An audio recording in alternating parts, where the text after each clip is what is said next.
Tervetuloa Peeremmälle.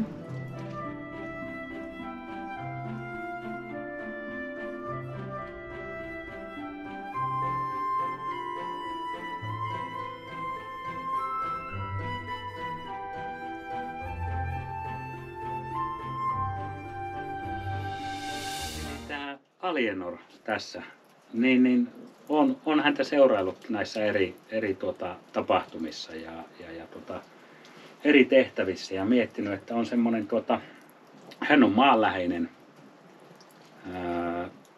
tekevä, sanansa mittainen, aikaansaava ja lähes tilanteessa kuin tilanteessa niin hyvin tämmöinen ystävällinen ja mukavasti lähestyttävä ihminen. Ja tämä lähes on ihan sen takia, että välistä täytyy olla aika topakka autokraatihommissa ja nuijassa ja muuta ja täytyy joskus tehdä myös olla tiukka. Ja se on mun mielestä tosi mukava ja hyvä puoli myös sinussa. Ja uskon, että Alienorasta tulee muuten teille todella hyvä uusi paronitar. Kiitos. Se on aina ihana kuulla positiivisia asioita itsestänsä. Alienor, oot hakemassa paronittaren hommiin tässä. On vähän kuullut tämmöistä huhua.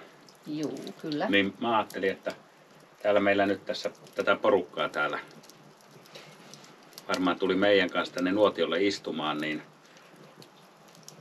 pitäisikö vähän kertoa, että mitkä sun taustat on tässä seurassa ja mitä kaikkea sä oot touhannut?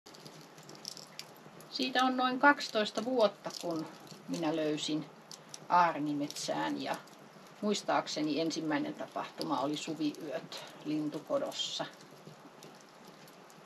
Ja alkuun se oli tietysti uutta ja ihmeellistä kaikki ja tutustuin ihmisiin. Uskalsin mennä kyselemään, että miltä ajalta sun vaatteet on ja kaikkia näitä tämmöisiä. Ja sain hirveän ystävällisiä ja avuliaita vastauksia ja kärsivällisiä ihmisiä oli. Ja sitten Poukanpitäjässä toimin heti alusta pitäen ja jonkun vuoden päästä musta tuli Poukan vouti. Ja sitten voudin pestiä muutama vuosi sitten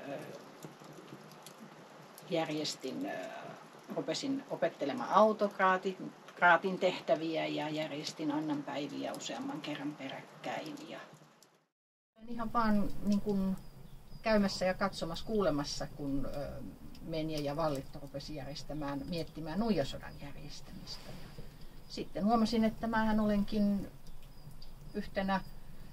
yhtenä osana autokraatistoa tekemässä sitä nuijasotaa. Mutta olin sitten myös 2 vuotta pahimman korona-ajan jälkeen, niin olin 2 vuotta aarnimetsän voutina. Ja tekstiilikäsityöt on mulle se kaikista oleellisin tai semmoinen luontaisin tekeminen, mutta että aina on uutta opittavaa ja se on tosi mielenkiintoista, kun oppii jonkun uuden tekniikan tai löytää jonkun uuden materiaalin, mitä voi opetella työstämään. Ja ne on ollut kaikki semmoisia hienoja kokemuksia. Joskus tulee luvattua liikaa asioita ja sitten uuvahtaa, mutta kaiken kaikkiaan niin aarnimetsä on ollut mulle semmoinen hauskanpidon ja rennon olemisen paikka.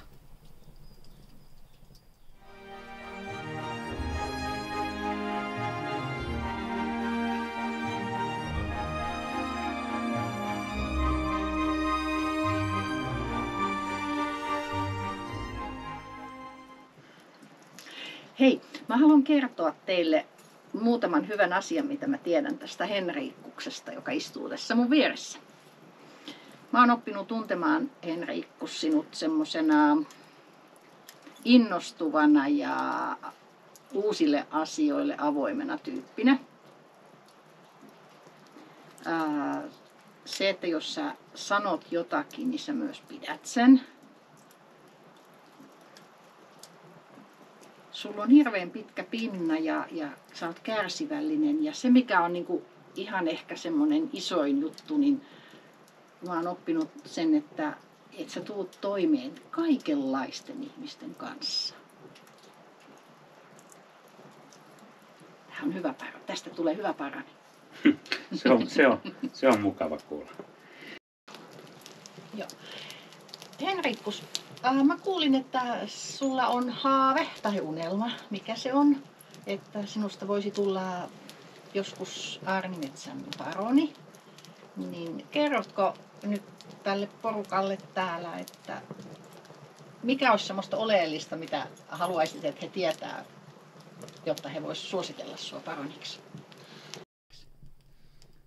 Joo, moi vaan kaikille. Siis Henrikkus Pöksyläinen on ja minun tie ehkä tähän seuraan on sinne hyvin kauas. Siis olin siis noin pieni poika silloin. Asuin vielä kotona tuolla isä ja äiti helmoissa ja se oli niihin aikoihin kun SCA tuli Suomeen, niin siinä oli tosiaan naapurissa vanhoja roolipelituttuja ja sitten siellä oli tosiaan vanhoja muinaisia harrastajia siihen aikaan. Ei vielä hirveästi Aarnimetsässä tapahtumia ollut ja he kertoi tästä SCAsta ja minä sitten liityin seuraan. On ollut varmaan silloin 16 vuotta. Nyt täytän 50, niin voitte laskea siitä, että minkä aikaa on ollut seurassa itsellä. Ei siihen ihan tuo laskupää riitä. Ja aloin tilailemaan sinne kotiin aarnivalkeaa ja sieltähän löytyi haarniskan teko-ohjeet ja itselle tuossa kudoin ketjupaidan ja harrastelin itsekseni tätä harrastusta ja keskiajan elävöittämistä siellä Rovaniemellä, missä asustelin. Tapahtumissa ei tullut käytyä, mutta semmoinen kaukojäsen olin pitkän aikaa siinä. Ja sitten kun itselle tuli lapsia ja vaimokin löytyi siinä, niin sitten alettiin miettiä sellaista perheen mukavaa yhteistä harrastusta ja sitten mietin, että siellähän on tosiaan se Aarnimetsä ja SCA ja hehän tosiaan semmoista mukavaa hommaa tekee, mihin ehkä voitaisiin perheen kanssa lähteä ja niinhän me sitten virallistettiin tämä homma ja meidät alettiin tuntea sitten pöksyläisinä. Meillähän oli hyvin semmoinen eläväinen perhe. Ja varmaan ne, jotka tuntee minut sieltä 2000-luvun sieltä alkupuolelta, niin muistaa myös nimen Rampalaiset. Eli meidän perheessähän oli aina joku raaja poikki ja sitten jos on ollut raaja, niin sitten ainakin multa kylykiluut. Eli siinä tapahtumien ohessahan aina sattui ja tapahtui kaikenlaista. Ja sitten tosiaan kun siinä alettiin harrastusta tekemään sitten perheen kanssa, niin sittenhän se meni siihen, että siihen aikaan toimi vielä semmoinen pitäjä kuin Torna. Ja Tornasta loppui väki, niin sitten minusta tulikin sitten Tornan kantavia voimia ja sitten pyöritettiin sitä Tornaa siellä Rovaniemellä. Niihin aikoihin järjestettiin hirvehiihtotapahtumaa, jossa rakennettiin muun muassa joka vuosi se legendaarinen lumisauna ja sitten tämmöinen hiihtokilpailu keskiaika harrastajille tässä SCAssa. Ja sittenhän me oikeastaan sieltä Tornan touhuja sitten operoitiin täältä Oulusta ja Tornasta sitten väki muutti pikkuhiljaa etelään ja Torna sitten siihen aikaan kuihtui, niin löydettiin täältä sitten Kaarnenmaa, jossa sitten on täällä paikallista Voutia, Gilberttiä autellut tämän yhdistyksen asioissa ja tietenkin sitten Gilbertille vaan kovasti terveisiä, kiitos hyvästä ajasta paronina. Meidän rakas Rutto-paroni vedit 2 kautta korona-aikana, niin respect. Ja tosiaan hänen korona-aikanaan sitten yritettiin tässä vähän pitää täällä tätä kaarnemaata pystössä. Eli tosiaan niitä virkoja nyt on ollut parista pitäjästä erilaisia Vuotina ja varmaan kaikissa muissakin viroissa. En nyt ihan, paitsi en tietenkään noissa matsausmarskihommissa, kun en ole sitä puolta koskaan matsannut, mutta jousiammuntahommia on täällä pitkään toiminut jousimarskin hommissa ja täällä tosiaan Kaarnemaassa on järjestetty, kiitos vaan muille kaikille marskeilleni yhteistyössä, keskiaikaisen jousiammunnan tämmöistä alkeiskurssia, jota kautta on saatu uusia upeita tyyppejä tähän meidän harrastuksen pariin. Ja tässähän sitten lipsahti tuossa 4 vuotta myös Aarnimetsän jousikapteenin hommissa. Ja nyt kiitos Vallitulle siitä, että olet niihin hommiin lähtenyt ja hommat jatkuu. Niin siinä mielessä nyt on tosi mukava sitten lähteä hakemaan vähän tämmöisiä uusia haasteita ja alkaa miettiä näitä paronijuttuja tässä.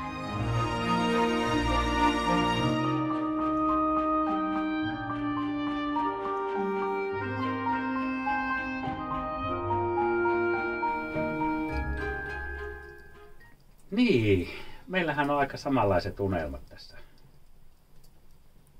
Näitä paronikuvioita ja paronitarkuvioita, pitäisikö meidän lyödä tässä hynttyyt yhteen tämä asiakas? Näinhän tämä kuulostaa siltä, että meillä on monta samanlaista tunnelmaa ja ajatusta ja kyllä mä olen halukas ja valmis siihen, että asettutaan ehdolle. Joo, eiköhän me lähetä tähän leikkiin mukaan. Joo. Ihan niin kuin, tää on mun mielestä aika mukava juttu kyllä. Kyllähän me tähän lähdetään. Ja mitäs vielä? Me on mietitty monta asiaa, miten me voidaan ja itse asiassa halutaan molemmat palvella Aarnimetsää ja viedä meidän unelmaa eteenpäin. Eli ei mitään muuta kuin me ollaan leikissä mukana. Kyllä. Toivottavasti päästään teidän paroniksi ja paronittareksi.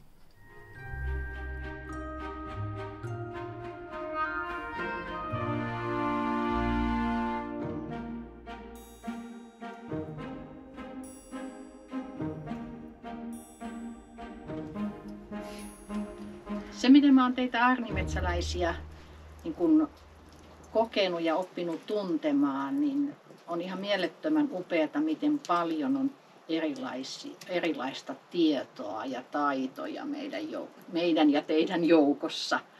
Ja se, että kaikki, keneltä olen kysynyt neuvoa, ohjetta, jotakin, niin ovat olleet valmiita, te olette olleet valmiita jakamaan sitä teidän tietoa ja taitoa. Ja sitten ne hetket, kun istutaan pidoilla ja nostetaan maljoja ja viimeisenä usein nostetaan malja sille unelmalle, niin ne on jotain semmoisia, että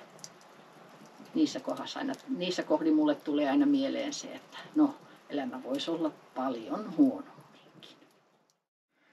Tässä mietin teitä aarnimetsäläisiä, niin on kyllä pakko sanoa, että olette te ihan huippuporukkaa ja kyllä te sitä minun heimoa olette ollut ihan sieltä poikuusvuosista saakka. Ja paljon olen teidän kanssa kokenut yhdessä. Tämä on semmoinen porukka, että tässä niin kuin lähtee hullut ideat laukkaamaan ja lähtee mukavasti lapaset käsistä ja välistä tehdään jotakin niin kuin ihan hullujakin asioita yhdessä ja kaikki innostuu niistä samoista asioista, niin se on niin kuin tosi kaunista.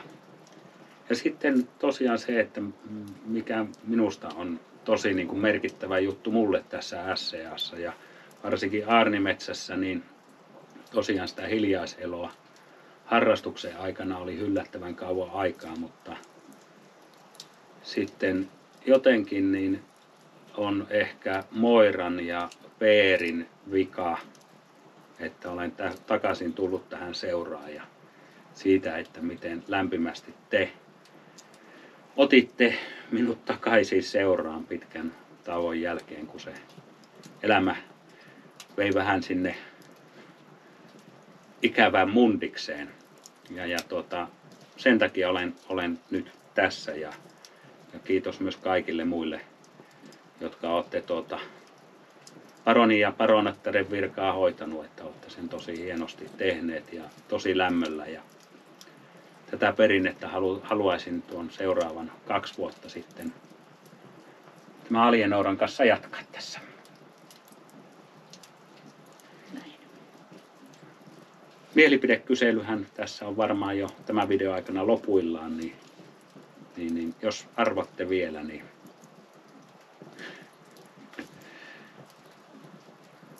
varmaan täällä on loistavia ehokkaita muitakin, mutta miettikää näitä. Olette rakkaita. Kyllä. Moi moi. Hei.